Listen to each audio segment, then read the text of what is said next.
Hey everyone, it's Shelby, and today's video is going to be a little different than what I normally do, but whatever, who cares? I did say in the beginning that this channel is going to be kind of all over the place, so I warned you. So today's video is going to just be about the best and worst baby products from ages 0 to 6 months. My little one is 5 months now, and we honestly have so much stuff that we just never used because we just didn't need it, or she ended up hating it and we didn't use it. But there's also stuff that like I couldn't live without, so we're going to be talking about that stuff today. I do just want to say that this is all based on personal preference. My experience may be completely different than yours.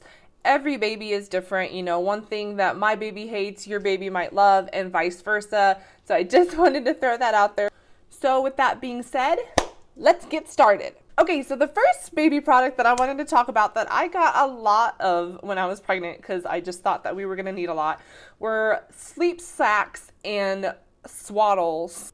Addie was swaddled for maybe 3 weeks before she was like, I'm done, and she hated it. She needed her arms out, and she didn't like being all bunched up and everything, so we stopped swaddling pretty early, and we had a whole bunch of sleep sacks, like this. Like this is one. This one is the type where you like zip it up and then you Velcro it and everything. So I have like 10 of these, like 10 plus of these. Luckily, like this is the Halo one, and brand new, these are like $20. I actually got lucky and found a whole bunch at Goodwill one time, so I didn't spend that much on them. But if I would have gone out and bought these brand new, I would have spent like over $100 on stuff that we just did not need or stopped using really quick. So I do regret these. I mean, my next baby might like them, so, you know. So the next one is for all the breastfeeding to-be mamas. Something that I absolutely loved and probably would have died without was coconut oil. I had like 3 different nipple creams. They weren't doing anything for me, and my nips were dying, okay? So I looked some stuff up online, found out about coconut oil, made Chris go get me some, and boy, it saved my life. Like, I honestly don't know if I would still be breastfeeding today if I hadn't discovered coconut oil, because it was immediate relief, and I was in so much pain every single time that she latched. So it was definitely a lifesaver, and it has so many other like things that you can do with coconut oil. You can use it for your hair, your skin, diaper rash, like moisturizer. There's so many, it's so versatile. Like you can use it for everything, not just your nipples, but it literally saved my nips life. So to piggyback on breastfeeding, one thing that I honestly hated was my boppy pillow. For those who don't know, boppy pillow is one of these. You put it around your waist, and then the baby lays right here. It's supposed to make breastfeeding more comfortable. I heard so many people talk about their boppies and how much they loved it, and I just cannot relate. I don't know if it's just because I'm a bigger girl, or if my height, or if my boobs are just too big. Like, I have no idea, but it was just not comfy. It was just too big, like too plush. Honestly, what I found worked the best for me was just a regular pillow from our bed, or a blanket bunched up under me acting as a pillow. That was a lot more comfier than the boppy. So it definitely wasn't worth the $40 that I bought at Walmart for me personally. I did end up using it during like tummy time. I would prop her up on it because in the beginning she hated tummy time. She didn't want to be on her tummy for more than a minute without screaming, and that did help her get a little bit more used to it. But other than that, I don't use it for anything so far. It just sits in her closet. Okay, the next item that I really love is our sound machine. We have the Hatch Baby. It's a little pricey compared to other sound machines that are on the market, but I honestly love it. So you can control it from your phone, from the app that they have. They also have, you can set the timers on it so that it can turn on and off when you want it to. You can change the light to any color that you want. There's a variety of sounds that they have, so it's not just a white noise machine, which I think is really great. We use this every single night. We set it on a blue lighting because blue is supposed to be really relaxing for night. and I play river sounds like water flowing at night, and she doesn't sleep without it. So it's actually super relaxing, and if we had the extra money, I would probably get one for our room because I love listening to it. It's just, oh, it puts me in like a state of mind. So our babe is a belly sleeper. She started rolling onto her belly really young, and it was just too much trying to keep up, and she just wouldn't sleep on her back. So we let her do what she needed to do. She had great head control and everything like that. We were gifted the Owlet Smart Sock, and guys, it is life. Like, I am so fortunate that we were able to get one. So for those who don't know what it is, it's a little sock that you put on their foot, and it tracks their heart rate and oxygen levels. Comes with a little base that it communicates with, and it'll alert you if their heart rate or oxygen dips below a certain level, so you can know right away that something's wrong. It also tracks their sleeping trends, and you can see their light and deep sleep and overall sleep quality. I mean, it's pretty amazing.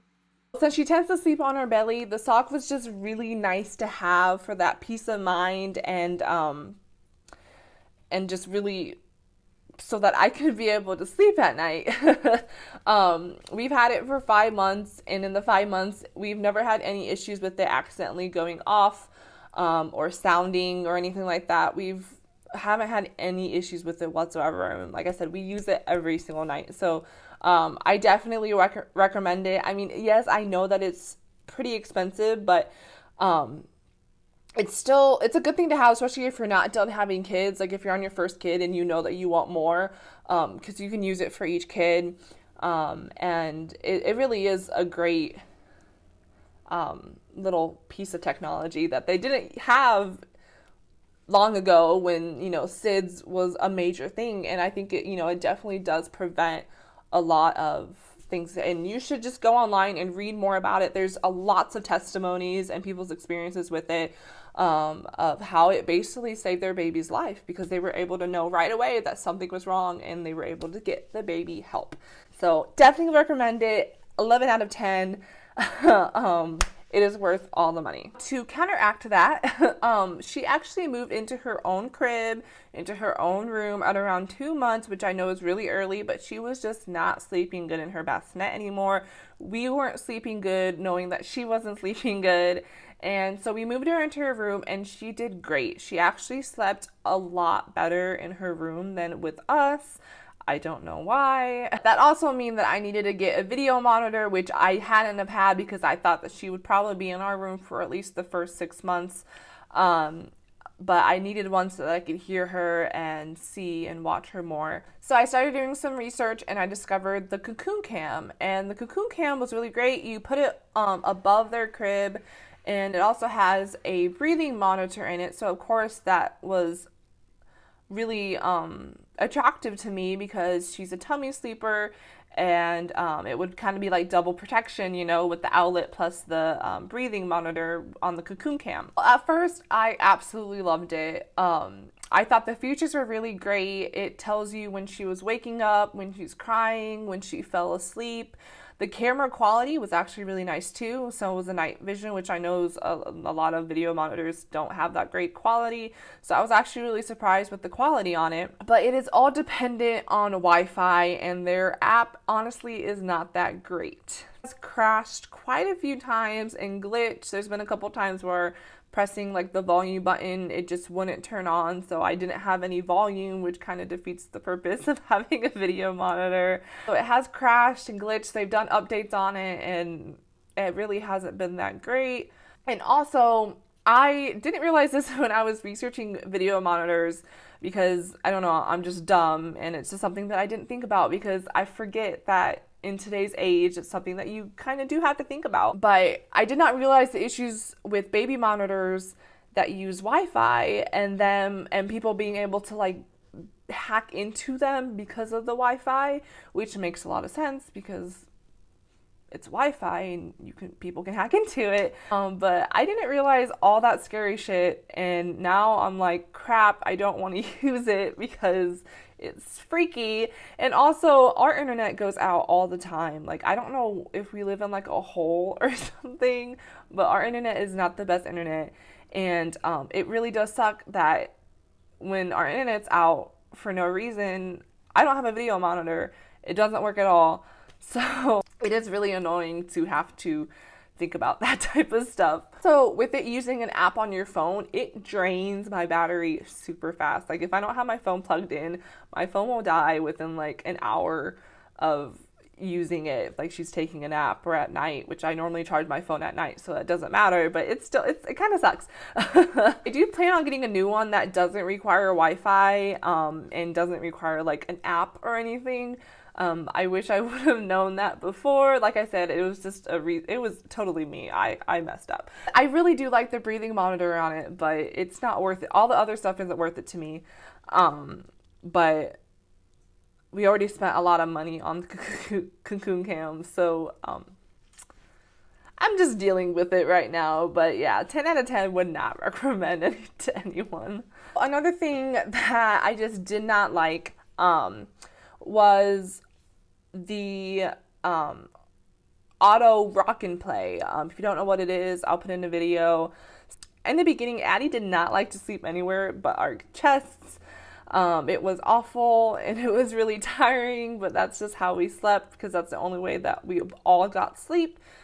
And I was just, again, doing more research and heard a lot of good things about this rock and play because it rocks the baby to sleep. I ended up getting it, and yeah, she hated it. She absolutely hated it. Like, I actually ended up selling it because, I mean, it was $50, so I'm like, I just spent $50 on something that this child hates, and she didn't even like to just be sat in it for like playtime, like, because it has like little toys that you can take off and play with. Like, she hated it. So I don't even have it anymore. I was really surprised because I've heard a lot of great things and people like swearing by it that it helped their baby sleep and everything. But yeah, so that just proves that every baby is different because she was not having the rock and play at all. I wanted to end off on something that I love and something that I really, really love. And that is cloth diapers. So we did not start off with cloth diapers. We used disposables until probably a couple months ago. I was absolutely hating how much money we were spending on disposables. And I know it's like, Shelby, you had a baby. There's just things that you have to buy them. Like, you just have to get over it. I totally get that. But if I know that there's a cheaper alternative to something else, like, and I'm not using it, I'm pissed off. You know, Chris was super skeptical at first of them, but honestly, he loves it now. He wishes that we would have started it off in the beginning. So it's a little costly in the beginning, but in the long run, you save so much money than disposables, especially if you're not done having kids. You can reuse all the diapers. So like, you know, you have kids and then your first one is potty trained and then you have another one. Well, all the diapers that you use for your first one, you can use for your second one, third one, fourth one, and so on. So you save money. You don't ever have to buy diapers again, which I love. I mean, not only do they save us a whole bunch of money, which is like my favorite thing in the world because I'm cheap, but they're, you know, environmentally friendly. There's no harsh chemicals right up against your baby's bum. They're really comfy. Like, I feel like I would be more comfortable in them than, you know, just plastic stuff on you and everything. I don't know. And I mean, look at them. They are freaking adorable, okay? And she looks so cute in them. So there it is. So there's probably a few more things that I forgot to add, but those are the big ones of the best and worst baby products, especially ages 0 to 6, just because she's 5 months, so I feel like I can't really speak on things that are, you know, that we haven't been able to use yet. Once again, this is purely based on my experiences, and it may or may not be the same for you, so don't bite my head off if it's one of these things you hate or you love and I hate and yada yada yada. It's just my personal preferences.